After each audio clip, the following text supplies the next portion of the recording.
Hello, everyone, and welcome to today's live stream. We're diving into critical issues today that strike at the heart of our nation's future education. Specifically, we're examining President Donald Trump's recent executive orders and how they've undermined, defunded, and destabilized the Department of Education. These actions are not just policy shifts, they are direct attacks on the very foundation of our democracy and the future of our children. Let's be unequivocal. When a government seeks to dismantle public education, it's not merely a policy choice, it's an assault on critical thinking and informed citizenship. The Trump administration's recent actions are calculated and move to cripple the institutions that empower individuals to think independently.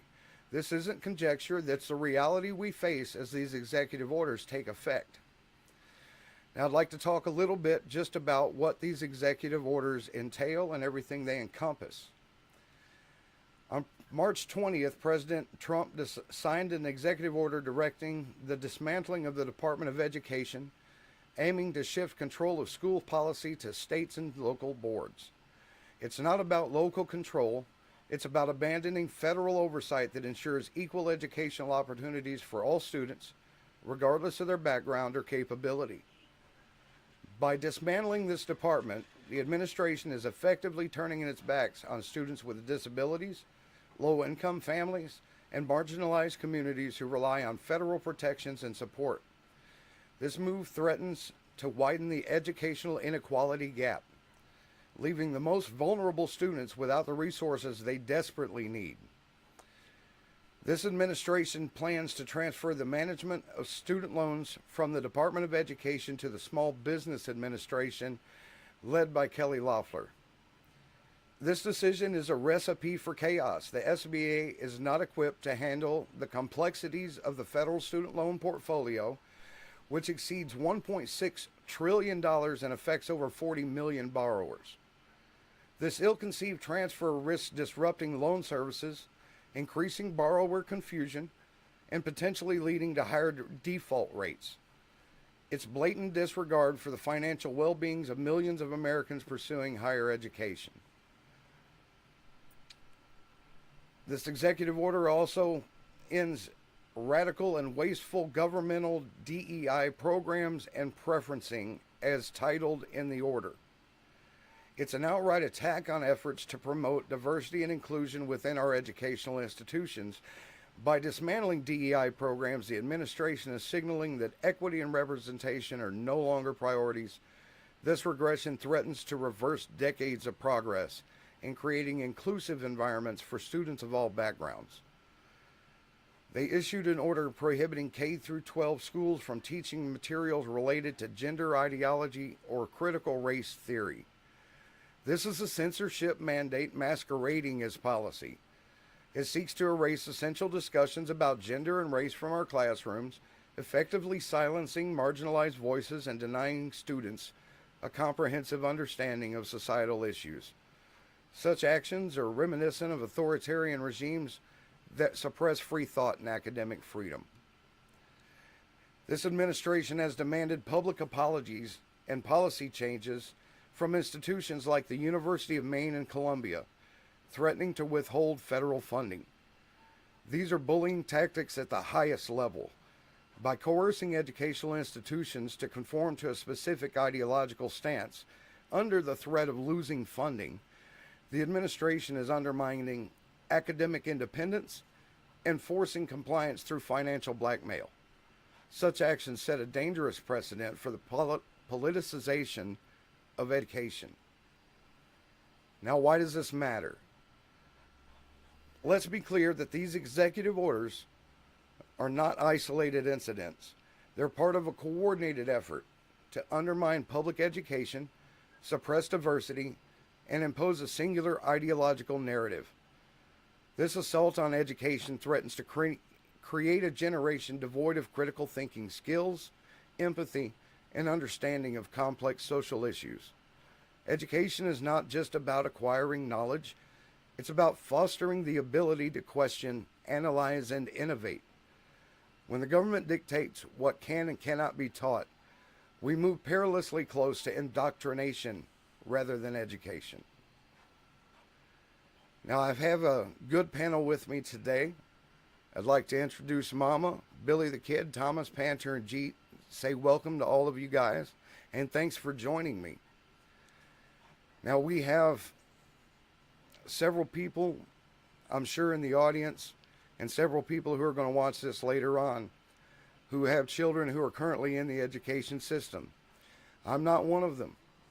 I'm thankful to say that all of my kids have graduated and they are no longer in high school. They may be going to trade school, but they're not right now. And I'm fine with that. But what does this mean to someone who does have somebody in school today? And we are lucky enough to have somebody with us that does know what that feels like. So, Billy the Kid, why don't you go ahead and tell us what this executive order means for you and your child? Share as much as you're comfortable with, and what you think it's going to happen because of it. Well, first of all, I want to say thanks for doing this and having us on. Um, just a little, my 7-year-old son, who I adopted after a traumatic brain injury due to a car wreck. Um, we were living in southern Arkansas, and he was in public school, and we fought with the school to give him the education opportunities that he needed, to the point where we had to move back to the area we used to live in so he could get those opportunities. And now that he has those and he's getting the education he needed, now we're running into the situation where that could all be taken away again. And then they're making it even more difficult with us trying to legally fight the battles to keep that information and that education going in the school that he's at now, due to Trump's policies and executive orders.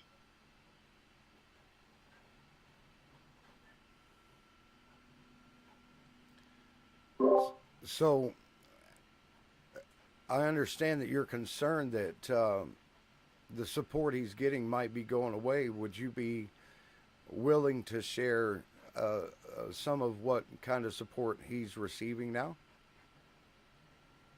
Well, currently he's getting his developmental therapies, his speech therapies, occupational therapy, as well as he's in the special education program at the school he's currently at. Um,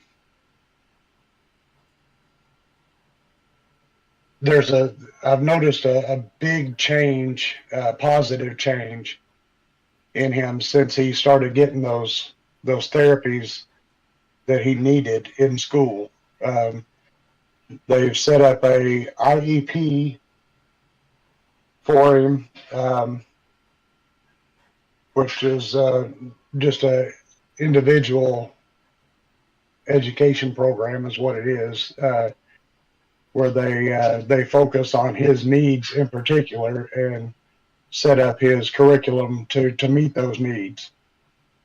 And like I said, now with these executive orders, I have a feeling that we're fixing to struggle with trying to keep those programs in place at any of the schools, no matter where he would be going.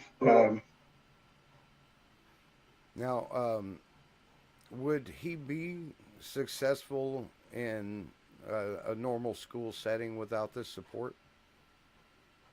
No, because that's the way it was at his old school. He was in a regular classroom with regular students, and they were requiring him to do the same things that kids without a disability would have to do. Oh, so does he get like extra time or shorter numbers of questions, or if you don't mind me asking? Both. He gets them both. He has I think a 50% amount of questions to answer. He gets an extra length of time to do them. If a regular student would have to turn their work in the next day, he would have a couple of days to do it. Okay. So yeah, Um, does do his needs require any extra personnel?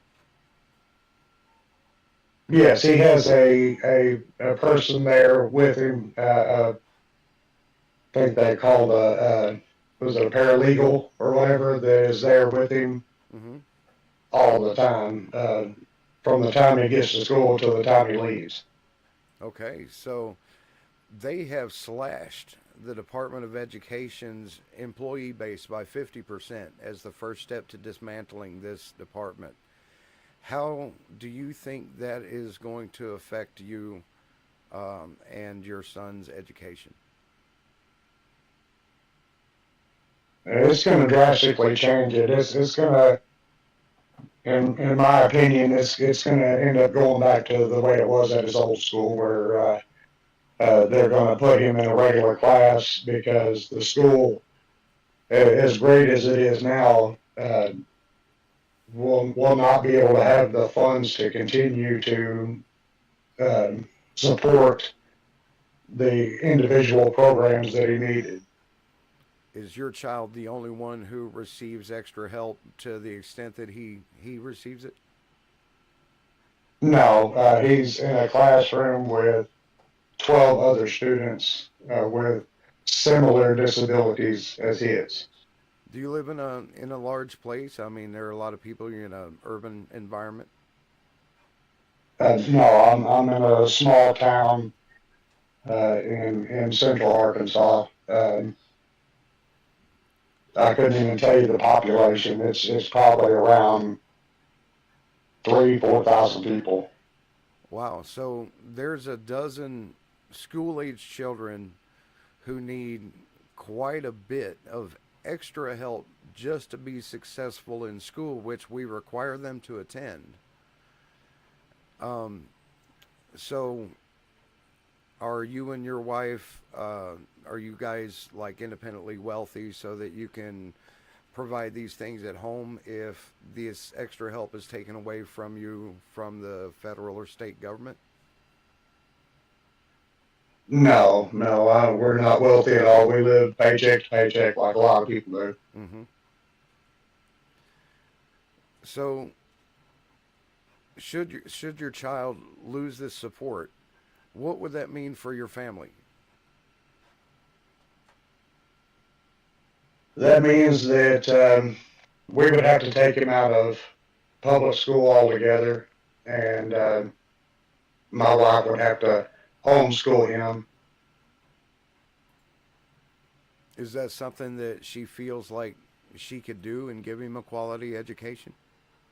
I mean, if that's too personal, I'm sorry, but No, it's fine. No, it would be a huge strain because my wife is also the personal caregiver for him as well. So, but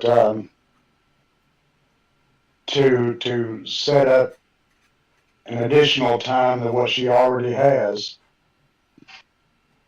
to give him the education that he needs on her own, it would be a huge burden on her time as well. So, I mean, absolutely. not that I call him a burden by any means, but No, yeah.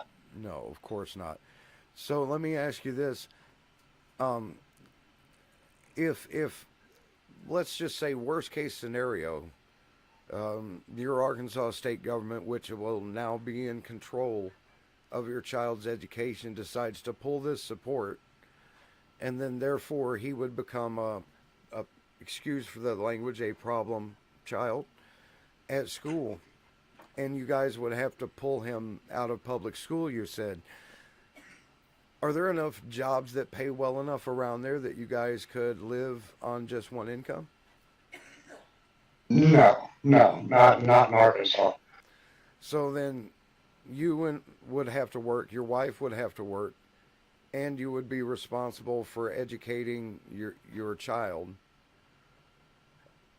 And you've been paying taxes specifically to the Department of Education for these programs.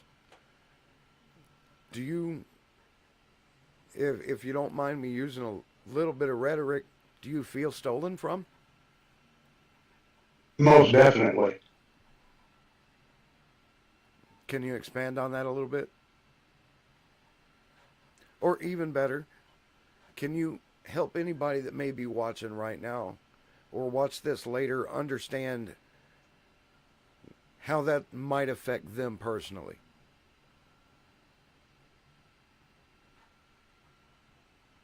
Well, to see the struggles that he went through.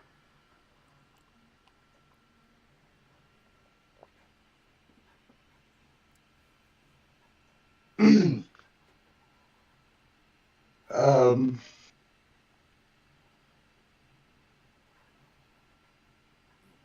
I'm sorry. I know this is tough, man. If you need a minute, that's fine. We can move on. no, it's okay. No, to see the struggles that he went through from just a backstory. The accident happened when he was 3 years old, Mm. and spent a month in the hospital. Oh, wow. When he got out of the hospital, he was a 3 year old infant. He couldn't eat, drink, walk, talk, anything.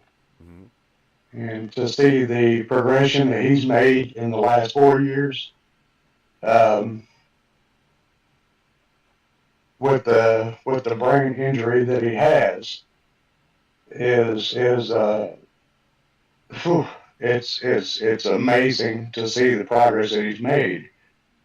And even so, in the education, to see the struggles that he went through and the struggles that we went through at his other school, and now the progression that he's made at this school, um, with the threat or possibility of losing all of that he currently has, Mm.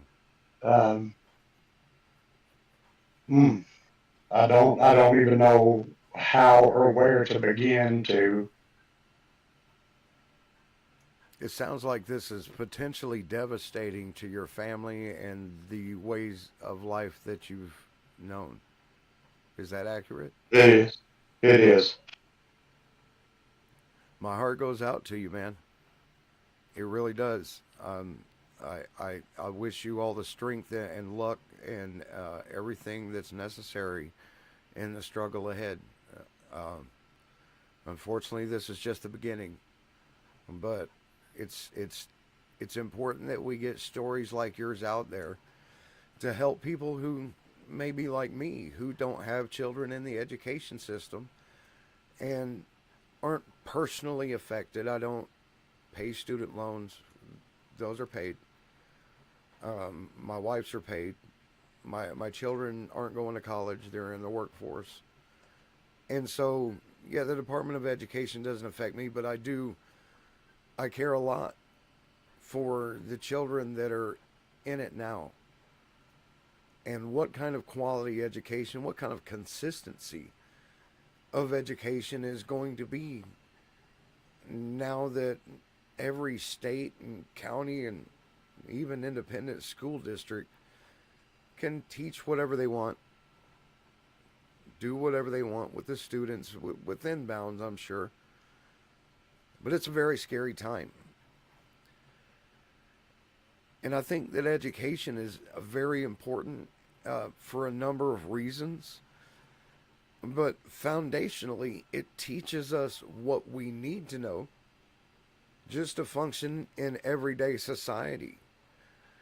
And I wonder, do we have anybody here on the panel that could speak to just the general importance of education and maybe why it should be federally regulated. Kyle, you've unmuted. What do you have to say on the subject? Oh, you're chopping a little bit, sweetie. Is this any better? That is much better. Okay, wonderful. Thank you for having me. Hi, Thank you. guys.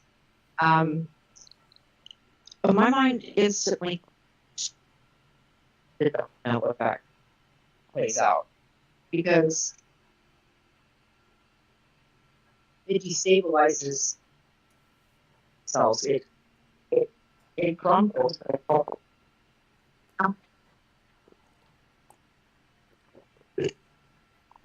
Oh, you're still chopping.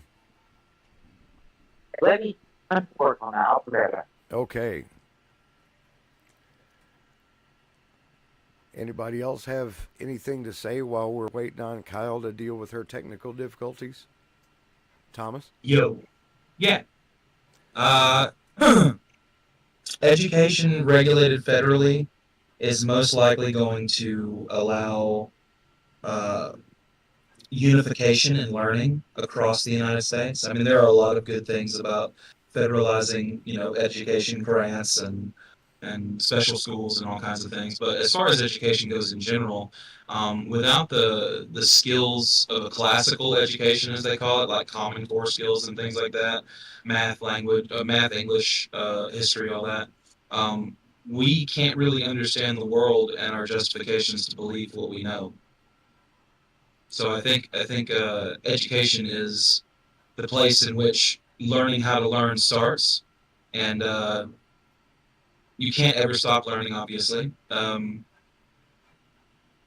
education is so important throughout life. But as far as children go, I mean, um, there's a lot of problems that I have with education, like not teaching critical thinking skills or skepticism or psychology or philosophy. I think they need to be teaching all of those things.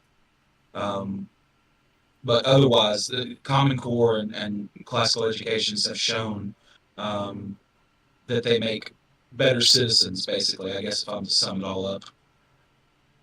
Do you think that the general person, let's not even call him a parent, do you think the general person out there, everyday guy walking the street, has the ability, the knowledge, the breadth of knowledge required to give a good generalized education that would create an individual that's a positive for society? Maybe positive for society. I can't say anything against that, but no single parent is going to be anywhere near as efficient or sufficient or efficient, or whatever you want to call it, as the system, because the system has trained professionals that teach these things for a living. The parents, no matter how brilliant they are, can't cover all of it, and they can't give them those classroom environments that they may need to pay attention. So, and some people don't. It just depends on the person. But yeah. I've heard arguments from some older individuals that would claim that their education lasted no further than the eighth grade and they made it just fine. Is that Mhm. applicable today? Not with the internet and computer technology and AI, no. But otherwise, if you live in a rural part of Alabama, a little bit more rural than I live because I live in Alabama, then you are going to. I'm sorry, I lost my train of thought. What were you saying? Um, excuse me. Elder people say that they had no further than an eighth grade education and they made it just fine. Is that applicable Okay. today? Yes, there are some people who are amazing logicians and epistemologists and ethical people that understand all of this stuff intuitively, but they don't have the proper education to use the terminology appropriately and to construct those models that accord to science. Mm-hmm. I don't think, with all the technology and the internet and everything, that those people can be a kind of thing as broad as they used to be. However, yeah, I mean, there are plenty of people who've gotten out of school and then gone back and got their GED and end up going to be like a doctor, or something more prestigious. Um, so education never ends. It shouldn't anyway, but for children, it's so important because that's the most formative years. If you don't teach someone during that time, they don't really crystallize the information as they get older. What do you think the danger is of a state, a county, or even a local school deciding that they can't be profitable and therefore should close? What are the Hmm. dangers of that if we're going to have state and local control and possibly the privatization of all education? No, well, the privatization would be horrible, but if it's just state control, then you have 50 different educational systems that have to be funded and run differently. That seems like a very inefficient and stupid thing. I would agree. Inefficient and stupid from the president who ran on efficiency. Very interesting. Yeah. Yeah, sending everything to the states is not always a good idea. Maybe in some cases, but if you don't federalize a lot of things, they don't have any oversight. I mean, Hmm. states have oversight of themselves, but the larger entity of the nation should be also have able to have generalized oversight. Right. So, what would the implications of a 50 different education system mean for maybe a high school graduate in Wyoming who would like to go to Harvard? Yeah. I mean, that system of credits going between schools and all that, I don't know too much about that, but um they're not, if it's up to the states, I don't know where Wyoming is sitting in terms of education percentage level, whatever you want to call it, of the nation. What place does it rank? Hmm. But it if they don't have federal standards, then Wyoming could choose to lax a lot of their rules on tests and all these things. And they could still say that, oh, you got all A's under our system and all this, and then they go to Harvard and they're horribly, horribly unprepared. Hmm. I agree. I actually did a little research when I was planning on this video. And so I asked a few questions and found some answers. And I asked if we could compare the states with the top performance in education to the ones on the bottom in income, available jobs, general happiness, cost of living, and financial growth. And it turns out the top three educational performers are Massachusetts, Connecticut, and New Jersey, with Hmm. Massachusetts ranking number one in the nation with a high school graduation rate of 96.1% and the top NAEP scores. Yeah. Excuse me, Connecticut follows close second with a high ACT scores and significant per student spending. New Jersey third with a low dropout rate and high test scores. Now, the top three lowest performing in the nation were New Mexico, Alaska, and Louisiana. New Mexico ranking last with low graduation rates and low NAEP scores. The education in Alaska is among the lowest with challenges in student performance, and Louisiana also ranks low with significant room for improvement. The higher performing states spend vastly larger amounts per student than the lower performing states, with Massachusetts coming in at $99,000 per student. Excuse me. I'm sorry. No, I'm sorry. I was reading the median income instead. That's my mistake. But they have median incomes that are higher than the bottom educational performers, with a $99,000 income for Massachusetts versus 51 for New Mexico. That's comparing the top and the bottom directly. So that would seem to show that an education is going to land you more money in your pocket per year. Mm. Yeah. I also asked to compare the higher performing states to the lower ones as it pertains to federal assistance. And once again, the higher performing states in education do much better when requiring assistance from the federal government than lower performing states. Again, comparing Massachusetts, Connecticut, and New Jersey, the top three, they rank among the highest in the nation. They receive moderate federal aid and much less than others, and I don't have the numbers in front of me, I'm sorry to say. Where New Mexico, Louisiana, and Alaska receive significant federal aid with a high per capita balance of payments, and they still don't reflect the economic and social needs of the areas. These patterns suggest a correlation between educational outcomes and economic reliance on federal assistance and economic individual incomes. This highlights the interconnectedness of education, economic health, and federal support. And dismantling the Department of Education is not just a stumbling block, but it's almost like wiping out the bridge in a flash flood. This is going to cause irreparable harm, not just in the intelligence of the people of the nation, but in their ability to perform higher educated jobs. We're going to lose doctors. We're going to lose psychiatrists. We're going to lose rocket scientists. We're going to lose neuroscientists. And this is not the way that this country needs to be headed. Does anyone No, we need to be disagree? number one in science in the world.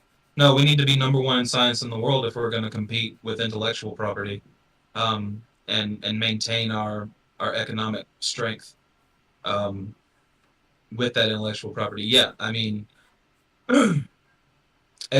lack of education is going to cause a lack of experts in these fields, That's correct. or less trained and shittier experts. Yeah, which is probably worse. Yeah. Well, I want to add to that as well. With the funding, the federal funding being cut, and everything being ran from the states, what happens with the low performing and low funded local schools compared to private schools? And what about states with no income tax? I believe I heard something in the news about your governor, Billy the Kid, was intending to end income tax in the state. Was that correct? Well, that's what was talked about. Now, I believe her about as much as I can throw her. Well, So yes, but play devil's advocate and let's take her at her word that she intends to end the income tax. Then would that not in turn decrease funding for schools? it would. Which would probably end in school closure. Yes, and they've already seen their fair share of that around. And is your child in a large school? One that might be safe from closing? No, it's possible that his school would be one of them that would be shut down because it's a smaller school. Which Yeah, we can't privatize all education, because if we do, it'll be about money and not education. It'll be about making the most dollar for the investors. That's kind of my take on the situation, honestly. I'm glad you brought that up. It does appear to be a money grab. Because once you throw it to the state and the state gets overwhelmed with it and all the other programs that it's having to deal with, why wouldn't they go ahead and privatize it and at the same time set up their own schools so that they can put a little bit of money back in their own pocket? That's what I How see in the happening. hell? Yeah, exactly. How in the hell are the poor people supposed to get to fucking school then? If they can't pay for a private education, sorry, I'm cussing so much, by the way. I wasn't No, thinking straight. you're fine. I think that was the Sorry for the first audience. one. Yeah, my bad. Yeah, you get what I'm saying. Well, it I agree shows you're with you. passionate about it, Thomas, and I think we all are. And that's why we came here to talk about it today. I really appreciate you guys showing up for that. Hmm. Absolutely. So, Yep.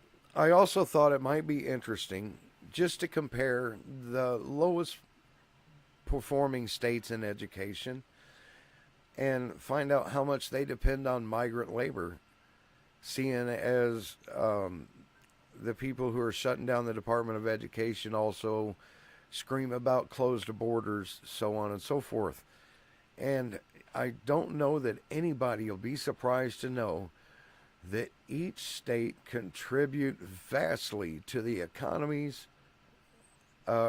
Each state that performs low, pardon me, has migrant workers that contribute vastly to their economies, and they would fold without them.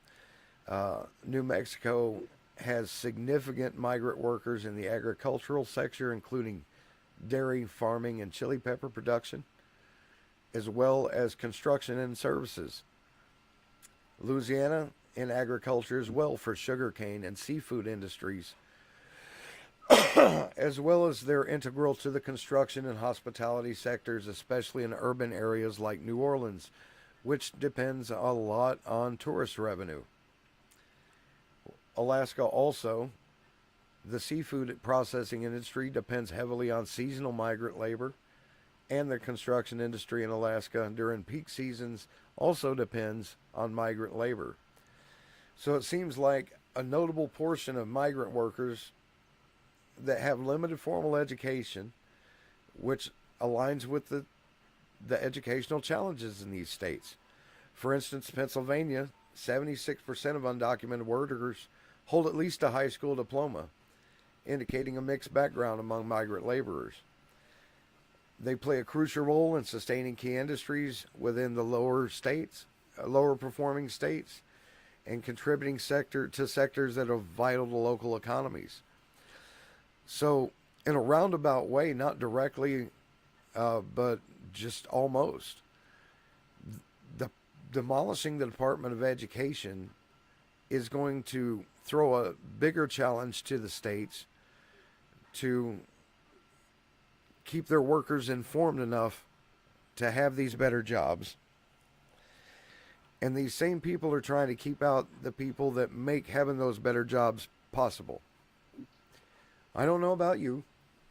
I could run a hobby garden, but there's no way I could grow enough food by myself in a suburban environment that I live in to feed my family. Does anyone here live on a hobby farm? I really don't think they do. And most people in the country live in suburbs or urban areas. Not to discount the rural people who live in rural areas. There's a portion of those, but they don't make up the majority of the country.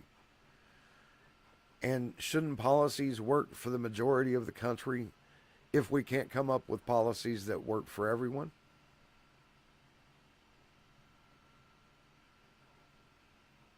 I would think so. Yeah, absolutely. Not much to disagree with here with me, buddy.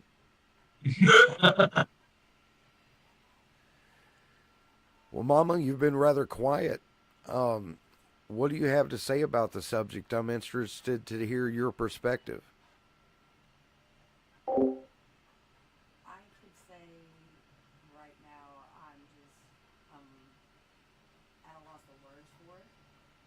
Um, Flabbergasted. I mean, I don't understand why you would want to rip somebody's education from them like that. Why you would want to prioritize somebody else's education over another person's. It's just not right to me. I don't think I'll ever be able to understand it. I really don't. And if you could come up with one adjective, one word to describe how you feel about the dismantling of the Department of Education, what would that be?